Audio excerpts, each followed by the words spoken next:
Buenas, en este video vamos a hablar del teorema de deformación. Este teorema va a ser fundamental para poder demostrar el teorema de paso de la montaña. Entonces, lo que dice el teorema es, dice que si tengo un funcional C1, ¿sí?, que satisface la condición de Palismale, y que el conjunto KC es vacío, entonces para cada epsilon existe un delta entre 0 y epsilon y un homeomorfismo n, ¿sí?, de esta pinta que n sub t de u es n de t de u, con t moviéndose entre 0 y 1 y u alguien del espacio, que satisface las siguientes cuatro condiciones.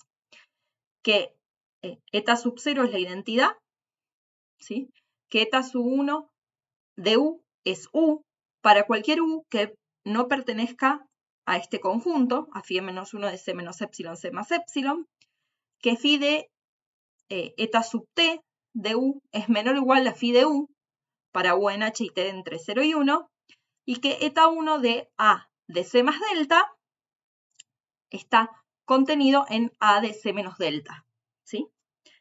Entonces, lo que vamos a hacer ahora es ir viendo la demostración. Entonces, el primer paso es, vamos a probar que existe un sigma y un epsilon, tales que phi' de u en norma es mayor o igual a sigma, para todo u que viva en AC más epsilon menos AC menos epsilon. Y este paso lo vamos a probar demostrando por el absurdo. Entonces suponemos que negamos esto. Suponemos que existe sigma k y epsilon k que tienden a 0, una sucesión de u sub k en este conjunto, ¿sí?, que phi' de u sub k es menor o igual a sigma k. Entonces phi' de u sub k en norma está tendiendo a 0. Pero entonces tenemos una sucesión de Palismale y mi funcional satisface la condición de Palismale. ¿Qué quiere decir entonces? Que yo puedo extraer una subsucesión convergente. Pero ahí podemos usar la continuidad de mi funcional phi. Phi es continuo y la derivada es continua porque es un funcional C1. Entonces, phi' de u. Ahora, fíjense, por continuidad, si phi' de u se estaba achicando tanto como quieren, phi' de u sub k se está achicando tanto como quiero, entonces phi' de u tiene que ser 0. ¿Y cuál es el problema de esto? Bueno, entonces u vive en K de C, entonces KC no es un conjunto vacío. Absurdo. Entonces siempre podemos suponer que vale lo que está acá en rojo. Bien. Entonces lo que vamos a hacer ahora es vamos a construirnos un potencial. Entonces tenemos delta entre 0 y epsilon y delta entre 0 y sigma cuadrado 2. Entonces vamos a definir estos dos conjuntos, A y B. A es los puntos tales que el funcional evaluado en ese punto me da menor que C menos epsilon o me da mayor que C más epsilon. Y los puntos B, que phi de u está entre C menos delta y C más delta. Entonces lo que hacemos es definimos esta G. Esta G es una G bastante conocida en matemática, aparece en un montón de pruebas, que tiene que ver con las distancias. Entonces G de u va a ser la distancia de UA y en el denominador es la distancia de UA más la distancia de UAB. Esto está bien definido porque nunca puede ser 0 las dos cosas en simultáneo. Entonces esta G verifica varias cosas. Lo primero que verifica es que está entre 0 y 1. ¿Sí? Eso sale de la forma. Fíjense, cuando U está en A, la parte de arriba se hace 0, así que G de U es 0. Cuando U está en B, esto se hace 0, entonces tengo distancia de UA sobre distancia de U de A, o sea que vale 1. Bien, y lo que vamos a hacer ahora es, nos construimos una H que vale 1 para entre 0 y 1 sobre T si T es mayor o igual que 1.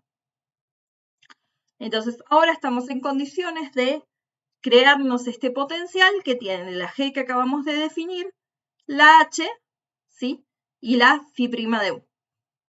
Bien.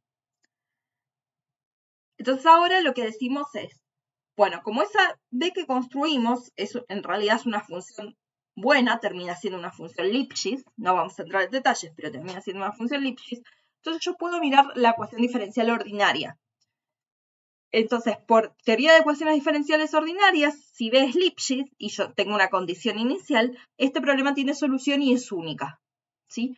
Entonces, la eta, que es la solución, que eta de tu va a ser n sub tu, acá en este caso estamos pensando en una ecuación diferencial ordinaria para cada u fija, ¿no? Entonces, esta eta va a ser el candidato homomorfismo que nos dice el lema de deformación que existe. Entonces, lo que tenemos que ver es que satisface las condiciones que nos dice el teorema. Entonces, lo primero que vemos es que es C1 y que en 0 vale U. Eso es todo por construcción. Lo que quiero ver ahora es que eta de U, eta 1 de U es U. Y fíjense, esto se deduce de la siguiente forma. Si uno está acá, en phi menos 1 de C menos epsilon, C más epsilon, entonces U está en el conjunto A, porque esto quiere decir que phi de U o es más chico que C menos epsilon, o es más grande que C más epsilon, que es justo como está definido el conjunto A. Entonces, la distancia de U a A es 0. Entonces, G de U es 0. Pero la B tenía la G de U en la definición, y por un producto de cosas, o sea que B de U es 0. Entonces, ¿qué pasa? Si B de U es 0, la U es una solución de esta ecuación diferencial ordinaria con condición inicial U. Pero si pasa eso, por unicidad, entonces tenemos que definir la eta de t de u igual a u, ¿sí? Entonces, en particular, cuando t es igual a 1, vale la condición. Bien, entonces ya probamos que nuestra eta satisface el ítem 1 y 2 del teorema. Voy a repasar. Satisface el 1 y el 2 del teorema. Ahora tenemos que ver que se cumple esto y que se cumple el 3 y el 4. Bien, continuamos. Entonces, para ver que se cumple el 3, lo primero que vamos a hacer es vamos a calcular la derivada de phi compuesto con eta. Entonces, fíjense que esto es el producto interno este. Ahora, como eta es la solución de la ecuación, podemos reemplazar esta derivada por el potencial evaluado en eta, ¿sí? Y ahora cuando la b la reemplazamos por su definición y sacamos todo afuera, fíjense que me queda un término de phi' n sub eta contra otro término de phi' n sub eta que se convierte en esta norma al cuadrado que está acá. Entonces obtenemos esta definición. Bien, fíjense que esto es positivo, siempre el h de algo es positivo por definición, esto es mayor o igual que 0, ¿sí? La g era mayor o igual que 0, o sea que esto ya sabemos qué signo tiene y es siempre negativo. Entonces eso me dice que phi compuesto con eta sub t es decreciente. Entonces, en particular, phi de eta sub t es menor o igual a phi de eta sub 0 de u, que es u. Entonces, acá verificamos la condición 3. Y resta ver la última condición, perdón, que es la condición 4. Bien, entonces lo que tenemos que ver es que eta de 1 del conjunto AC más delta se mete dentro del conjunto AC menos delta. Entonces tomamos una U en AC más delta, le aplicamos eta 1 y queremos ver que verifica que está en AC menos delta. Entonces, primero, supongamos que n sub t, eta sub t de U no está en B para algún t, ¿sí? Entonces, recordemos la definición, B era esto. Entonces, que no esté en B quiere decir, por ejemplo, que phi de eta sub t está por debajo de C menos delta. Pero ahora usando que acabamos de probar que phi compuesta con eta es decreciente, entonces, en particular, cuando evalúo en 1, también queda por debajo de C menos delta, ¿sí? O sea que ya verificamos lo pedido.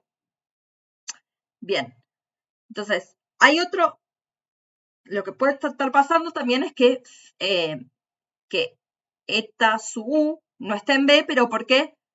Phi de eta sub u sea más grande que C más delta.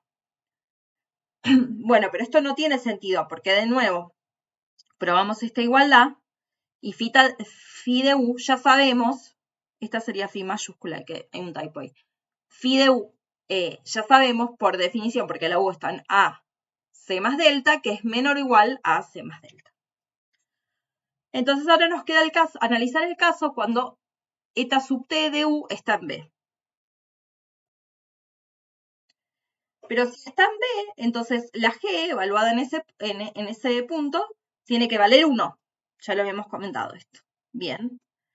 Entonces, cuando yo calculo la derivada es la fórmula que recién obtuve, pero la parte de G la tengo que reemplazar por 1. Tengo esto. Y ahora puedo saber esto, cuánto vale de acuerdo a cómo es la norma de phi' en eta sub t.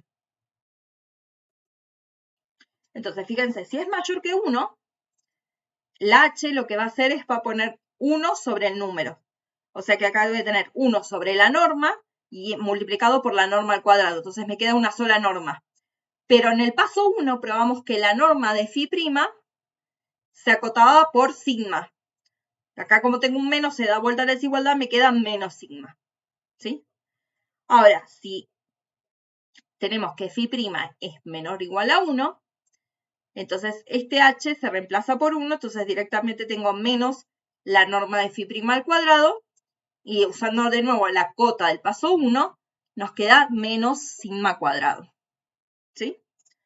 Entonces ya tenemos una estimación de cómo se comporta la derivada, y ahora decimos lo siguiente. Bueno, phi eta de u se puede acotar por phi de u menos lo que tiene que ver con la derivada, que es el sigma cuadrado. Pero ahora, como u está en ac menos delta, el phi de u es c más delta. ¿Sí? Pero ahora fíjense, por cómo elegimos el sigma y el delta, que están elegidos al principio, yo puedo garantizar que todo esto es más chico que c menos delta. Entonces probamos que el phi, compuesto con el eta sub t, se mete dentro de c menos delta. Y con eso concluimos la demostración. Bueno, hasta que llegamos, cualquier duda e inquietud me pueden mandar un